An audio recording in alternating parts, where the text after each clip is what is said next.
तो नारद जी ने एक बार भगवान को श्राप दिया और उसी के कारण भगवान को इस धराधाम में आना पड़ा। अब पार्वती मैया आश्चर्यचकित हो गई, महाराज ऐसे कैसे हो सकता है? नारद जी इतने बड़े भक्त, इतने बड़े ज्ञानी, ऐसे कैसे संभव है कि नारद जी अपने ही परमात्मा को, ईश्वर को श्राप दे दे?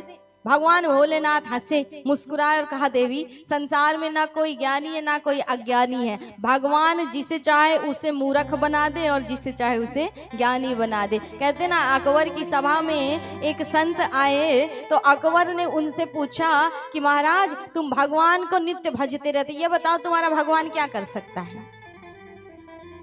संत ने सोचा कि ऐसे नहीं बताएंगे, कुछ आनंद ले लेते हैं, कुछ मजा ले लेते हैं, उसके बाद बताएंगे। तो उन संत ने क्या किया, बोले, कहा महाराज देखो, आप पूछने वाले हो, प्रश्न करता हो, हम उत्तर देने वाले। आप ऊंचे जगह पर बैठे हैं, हम नीचे जगह पर खड़े हुए हैं, तो पहले जगह का बदलाव कर लेते हैं। हम आपकी जगह में, आप हमारी जगह में आ जाए, फिर पूछिए, तब बड़ा आनंद आएगा उत्तर देने में। अब राजा अकबर ने कहा कि अपनी गद्दी कैसे छोड़ सकते हैं, कैसे दे दें ऐसे साधारण से संत को अपनी गद्दी दे दें? बीरबल की तरफ देखा, बीरबल ने कहा, महाराज उत्तर जानना है ना, गद्दी में बिठा दो। उत्तर ही तो जानना है, उसके बाद दे देना, गद्दी वापस ले लेना अपनी और उसको उसका स्थान दे देना। महाराज ने सोचा, लालच, लोभ कुछ भी करा सकता है। सोचा कि चलो कोई बात नहीं, थोड़े समय की बात है, गद्दी में बिठा दिया। अब बोले कि अब बताओ, अब क्या कर सकते हैं तुम्हारे भगवान? बोले, देखिए अभी एक चीज की और कमी है, आपके सिर पर ताज है, अभी भी अहंकार है कि मैं राजा हूँ, और मेरे सिर पर ताज नहीं है महाराज, मैं तो वही साधारण सा संत हूँ। तो ऐसा करो, ये ताज उतार करके मेरे सिर पर रख दो, बस उत्तर जानने तक ये ताज मेरे सिर पर रख दो, उसके बाद आप पहन लेना, आपका ताज थोड़े ना कोई ले रहा है। बीरबल ने कहा, महाराज उत्तर जानना है तो पहना दो। बीरबल की बात में आ गए, अपना ताज पहना दिया संत को। अब बताओ कि तुम्हारा भगवान क्या कर सकता है? संत ने कहा कि एक कमी और रह गई, अभी मैं जहां हूं आप वहां नहीं हो, आप मेरे बगल में खड़े, आप वहां जाइए और जिस प्रकार मैं आया था तो मैंने आपको प्रणाम किया था, उसी प्रकार आप मुझे प्रणाम करिए, तब तो बताऊं उत्तर महाराज कि मेरा भगवान क्या कर सकता है। बीरबल ने कहा, खड़े हो जाइए महाराज, प्रणाम कर लीजिए, उत्तर जानना है ना। अब अकबर जी को लोभ है उत्तर जानने का, जा करके खड़े हो गए और प्रणाम किया। तो संत ने कहा, बस मेरा भगवान यही कर सकता है कि राजा को रंक रंक को राजा बना सकता है। अभी तक जिस स्थान पर मैं खड़ा था, अब तुम खड़े हो, मेरा ईश्वर यही कर सकता है कि कब मुझे तुम्हारे स्थान पर और तुम्हें मेरे स्थान पर पहुंचा दे, कोई नहीं जानता। इसलिए ईश्वर की गति बहुत ही विचित्र है महाराज। तो भगवान कब किसको ज्ञानी बना दे, कब किसको मूर्ख बना दे, कोई नहीं जान सकता है। इसलिए हे देवी, नारद जी कहाँ बचते, इसलिए कहा कि सुमिरत हरि ही शाप गति बांधी, सुमिरत हरि ही शाप गति बांधी, सहज विमल मन लागी समाधि, सहज विमल मन लागी समाधि, मुनि गति देखी सुरेश डेराना, मुनि गति देखी सुरेश डेराना, काम ही बोली की सनमाना, काम ही बोली की सनमाना, श्री राम जय राम जय जय रामा, श्री राम जय राम जय जय रामा।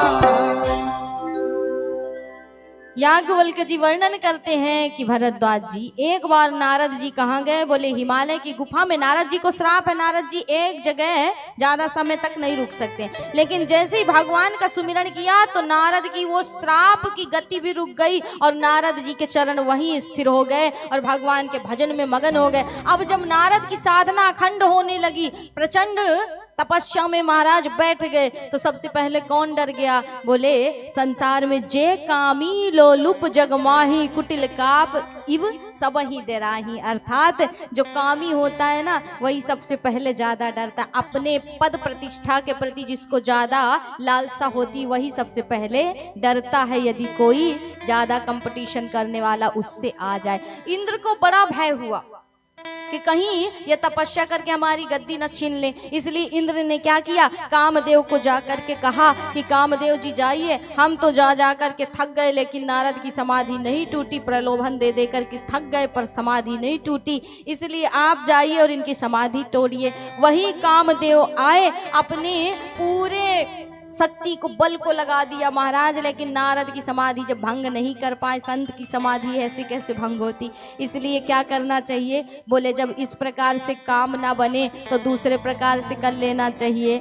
हमेशा कहते हैं ना कि सीधी उंगली से घी ना निकले तो चम्मच से निकाल लिया करो। उंगली टेढ़ी करने की क्या आवश्यकता है? हर काम में उंगली टेढ़ा नहीं करना चाहिए, कभी कभी चम्मच से निकाल लिया करो।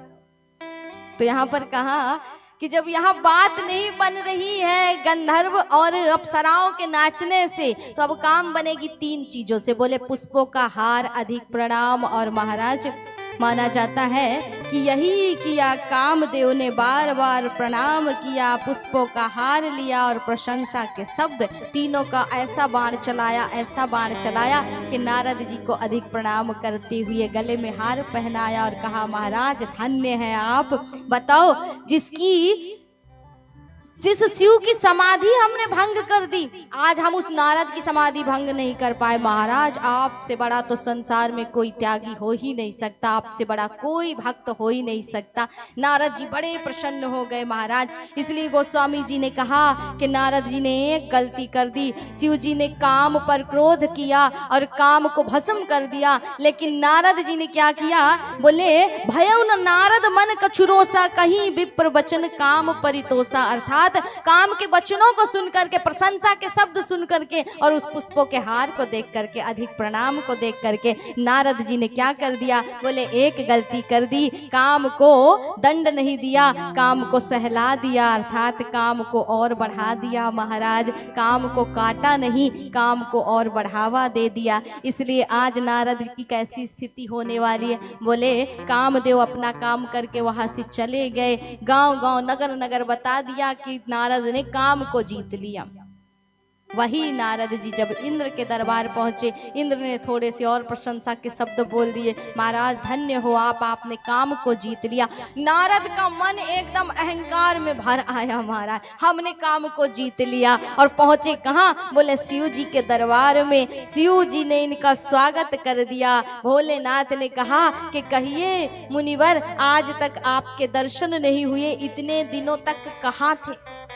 नारद जी कहते हैं आपको पता नहीं चला, आज तक तो हम बड़े व्यस्त थे। बोले कुछ काम में लगे हुए थे। किस बात की व्यस्तता थी? नारद जी ने कहा कि आपको पता नहीं, आपने तो काम को जीता नहीं, हमने काम को जीत लिया। अब नारद ने पूरी कथा सुनाई। भोलेनाथ थोड़ा सा मुस्कुराए मन ही मन और सोचने लगे, हमने सोचा कि संत आए हैं तो राम कथा कहेंगे, ये तो काम कथा कहने लगे महाराज। भोलेनाथ ने कहा कि आप जैसा संत यदि काम को जीत ले, कौन सी बड़ी बात है महाराज। हम जैसे गृहस्थ पर काम प्रहार कर सकता है, लेकिन आप जैसे विरक्त पर काम थोड़े प्रहार कर सकता है। आपने काम को जीत लिया, इसमें कौन सी बड़े आश्चर्य की बात है। आप तो जीत ही लेंगे, नारायण के इतने बड़े भक्त। लेकिन एक बात कहूँ, जैसे आपने मुझसे काम की चर्चा की है ना, वैसे और किसी से मत करना, और हरि से तो बिल्कुल मत करना, श्री हरि से बिल्कुल मत बताना। लेकिन नारद जी पर ऐसा काम का प्रभाव, ऐसा काम का प्रभाव कि भोलेनाथ की बात उन्हें उल्टी लगी। और नारद जी ने क्या मन में विचार कर लिया, क्या सोच लिया कि हमने काम को जीता है, इसलिए भोले बाबा को हमसे जलन होने लगी है। अर्थात भोले बाबा हमसे ईर्ष्या करने लगे, इन्होंने काम को जीता नहीं, हमने जीत लिया, हमारी प्रशंसा हो रही, इनसे देखा नहीं जा रहा है, इसलिए ये हमसे जलन करने लगे, हम तो बताएंगे। तो यहाँ पर गोस्वामी जी कहते हैं कि एक बार कर तल बर बीना, गावत हरि गुण गान प्रवीणा। एक बार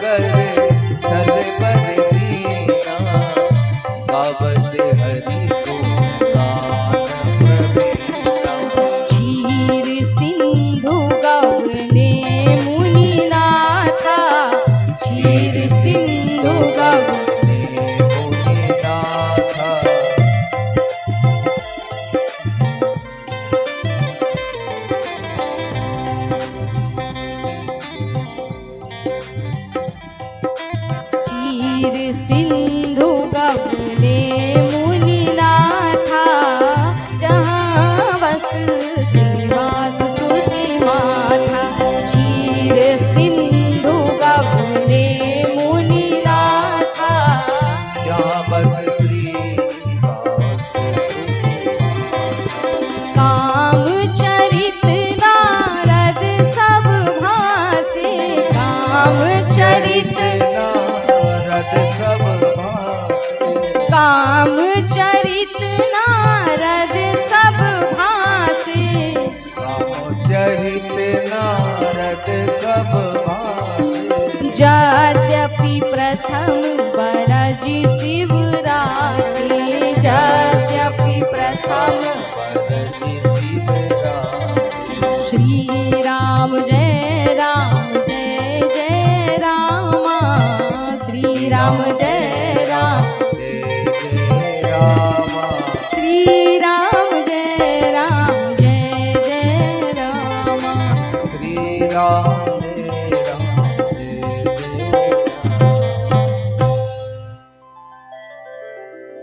राधे राधे।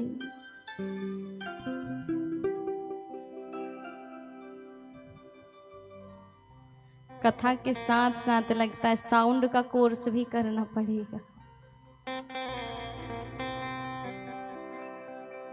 लग रहा है कर लें क्या?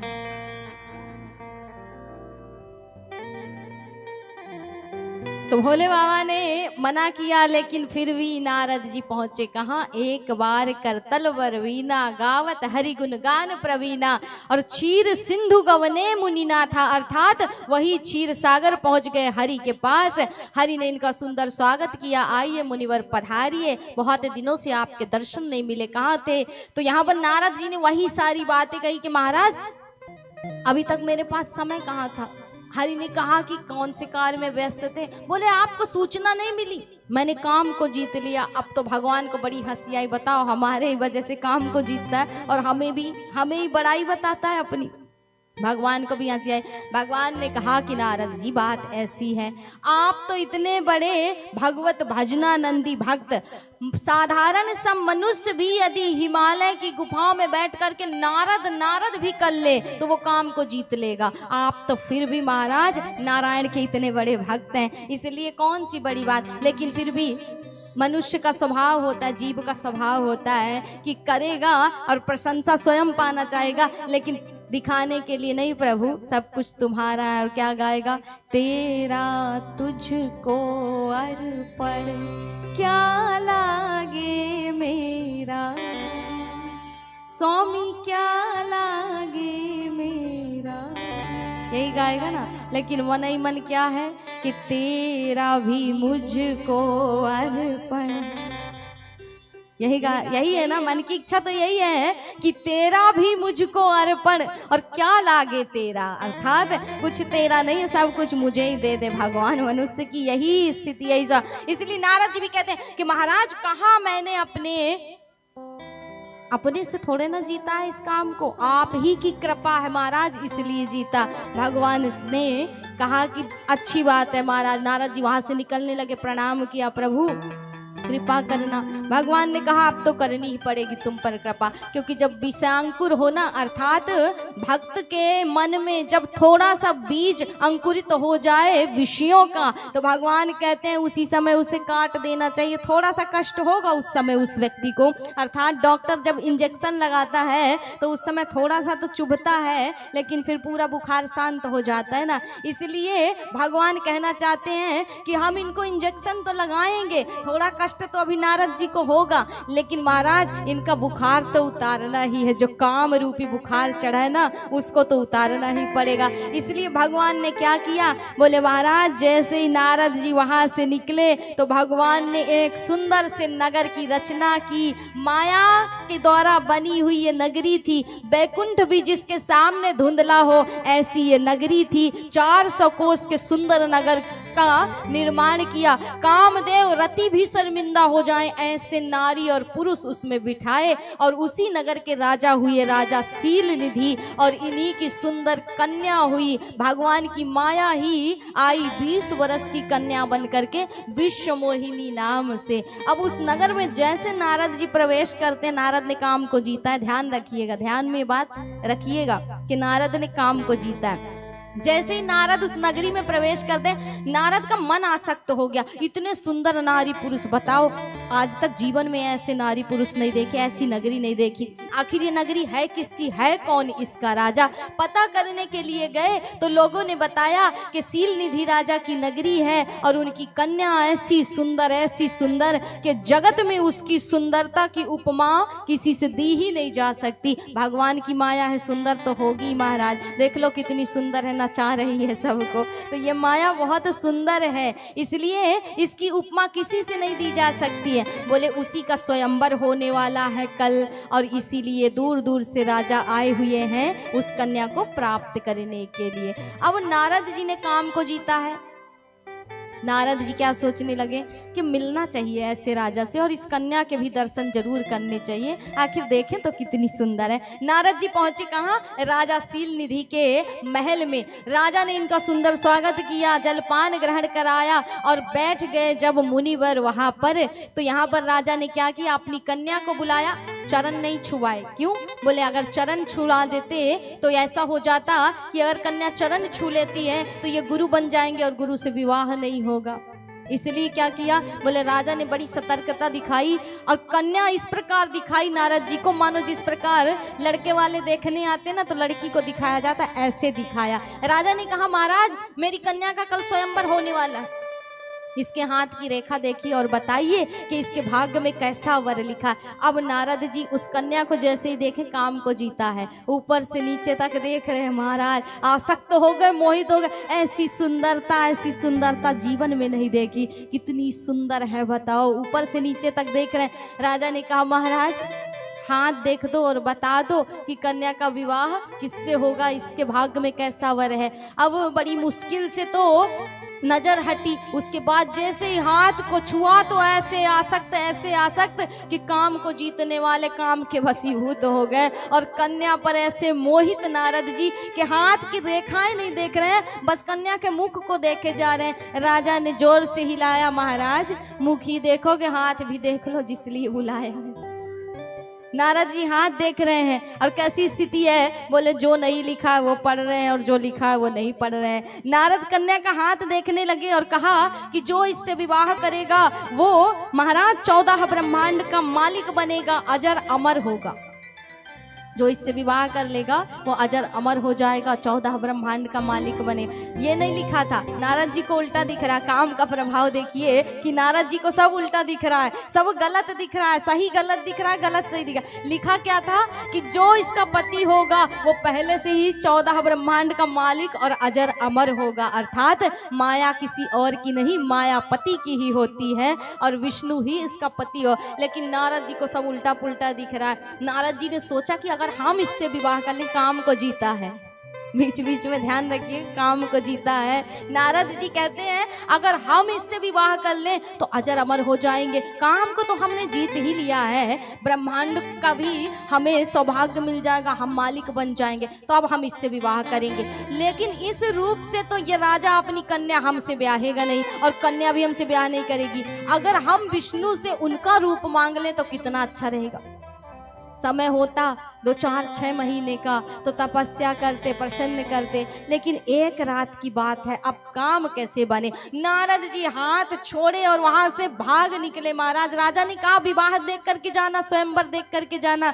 नारद जी मन ही मन कहते हैं कि रुकेंगे अगर तो विवाह कौन करेगा, हम ही तो विवाह करेंगे इससे, इसलिए हम नहीं रुकने वाले। वही नारद जी वन में गए, एकांत में जा करके श्री हरि का सुमिरन करने लगे। प्रभु अति आवश्यकता है, जल्दी आओ, आज दास पर संकट आ गई। भगवान ने सोचा दास ने पुकारा है, चले जाते हैं। अब भगवान जैसे ये सारी लीला तो प्रभु के, भगवान आए, कहा नारद कहो क्या दे दें, भक्ति दे दूं, ज्ञान दे दूं, वैराग्य दे दूं। नारद कहते पहले से कूट कूट करके भरा है वो नहीं चाहिए। बोले क्या चाहिए? तो नारद जी क्या कहते हैं कि आपन रूप देहूं प्रभु मोहि, अर्थात हे प्रभु देना चाहते हो इस बार अपना रूप दे दो।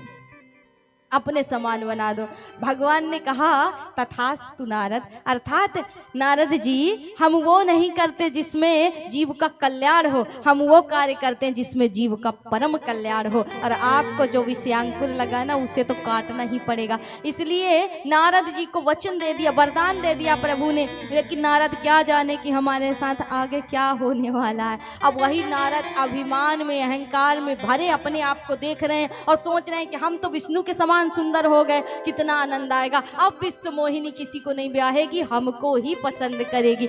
वही नारद जी प्रातः कालीन होते ही उस सभा मंडप में जब प्रवेश करते हैं तो कहते हैं जितने लोग बैठे थे सब खड़े होकर के नारद को प्रणाम करने लगे। गोस्वामी जी के कहने का अर्थ है कि नारद को लग रहा है कि हम नारायण हो गए, इसलिए सब हमें प्रणाम कर रहे हैं। लेकिन सब इसलिए प्रणाम कर रहे हैं कि नारद आज भी संत हैं और संत जब आए सभा में तो उठ करके प्रणाम करना ही शोभनीय होता है। इसलिए नारद जी को सब प्रणाम करने लगे। अब नारद जी पहली वाली गद्दी जा करके संभाल लिए कि विश्व मोहिनी आएगी, बड़ी सुकुमार कोमल सी है, बताओ ज्यादा श्रम न करना पड़े, हमें ही जयमाल पहले पहना दे। देख करके इसलिए पहली गद्दी में बैठ गए। नारद जी बैठे गद्दी में, वहीं पर शिव जी ने अपने 2 गढ़ों को भेजा था। ब्राह्मण का वेश बना करके आए थे, दोनों नारद के पास बैठे थे। शिव जी को पता था कि ये हरि को सारी काम कथा बताएंगे और हरि कोई ना कोई लीला इनके साथ कांड जरूर करेंगे, इसलिए जाओ देख करके आओ नारद की क्या स्थिति है। वही नारद जब बैठे हैं तो शिव के दोनों गढ़ कहते हैं कि आहा कैसा स्वरूप, कैसा स्वरूप, मानो जगत में इसकी माँ को क्या कहे महाराज, जिसने ऐसे सुंदर पुत्र को जन्म दिया। अब नारद और फूल गए अहंकार में, मैं तो पक्का विष्णु हो गया महाराज। नारद ने अपने मुख को नहीं देखा कि हम क्या हो गए। नारद क्या कह रहे हैं, बोले अब तो पक्का मैं विष्णु ही हो गया। देखो कैसी प्रशंसा हुई। दूसरा गढ़ क्या कहता है कि मुझे तो लगता है विश्व मोहिनी किसी को नहीं चुनेगी, जब इतना सुंदर राजकुमार बैठा हो तो इसी को चुनेगी। गढ़ों को पता है कि ये नारद क्या है और नारद कैसे दिख रहे, लेकिन मजाक कर रहे हैं नारद के साथ। नारद के काम विजय की प्रशंसा कर रहे हैं, काम को जीता है ना नारद ने, इसलिए। अब दोनों गढ़ ऐसा कह के बैठ गए और जैसे ही बंदी गढ़ों ने आदेश दिया, सूचना हुई, महाराज बिरुदावली हुई, शंख का निनाद हुआ, वैसे ही रूपवती विश्व मोहिनी जयमाल लेकर के आई। और जैसे ही जयमाल लेकर के आई तो विश्व मोहिनी ने नारद को पहले देखा। नारद ऊंचे नीचे हो रहे हैं कि हमें देखें और जल्दी से माला पहना दे। लेकिन नारद को जैसे ही विश्व मोहिनी ने देखा तो कहते हैं कि विश्व मोहिनी को नारद कैसे दिखे, मरकट बदन भयंकर देहि, देखत हृदय क्रोध भाते। नारद को कैसे देख रही हैं? बोले नारद उनको बंदर की भांति दिखाई दिए। देखिए अभिमान ने नारद के साथ क्या कर दिया, अहंकार ने नारद की कैसी गति कर दी। नारद ने सोचा कि मैं नर से नारायण हो गया, लेकिन अहंकार ने नारद को कब नर से वानर बना दिया, नारद को पता भी नहीं चला। विश्व मोहिनी ने जैसे ही देखा और नारद ऊंचे नीचे हो रहे देख करके अपनी सखियों से कहा कि इस बानर के मुखाकृति वाले को इस सभा से बाहर कर दो, मेरे पिताजी को कहो कि इसे बाहर निकाल दे। विश्व मोहिनी ने नारद को उछलते देखा तो पूरी की पूरी लाइन ही छोड़ दी। संत क्या कहना चाहते हैं, गोस्वामी जी कहते हैं इसके पीछे भी रहस्य है। बोले विश्व मोहिनी है माया, नारद है संत, अब नहीं पकड़ सकती है माया, पूरी लाइन छोड़ देती है महाराज। इसलिए जीवन में सत्संग बहुत आवश्यक है, संत पुरुषों का संग बहुत आवश्यक है। पूरी लाइन छोड़ दी और दूसरी लाइन में बैठे थे कौन, श्री हरि विष्णु स्वरूप बदल करके। और वही जा करके विश्व मोहिनी ने जैसे ही विष्णु को देखा तो दूसरी लाइन में बीच में बैठे विष्णु के गले में जयमाल डाली। और गोस्वामी जी कहते हैं कि दुल्हीन ले गए लाछी निवासा, नपु समाज सब भयउ निरासा। दुल्हीन ले गए लक्ष्मी निवासा, नृप समाज सब भयउ निरासा। दुल्हीन ले गए लक्ष्मी निवासा, दुल्हीन ले गए लक्ष्मी निवासा,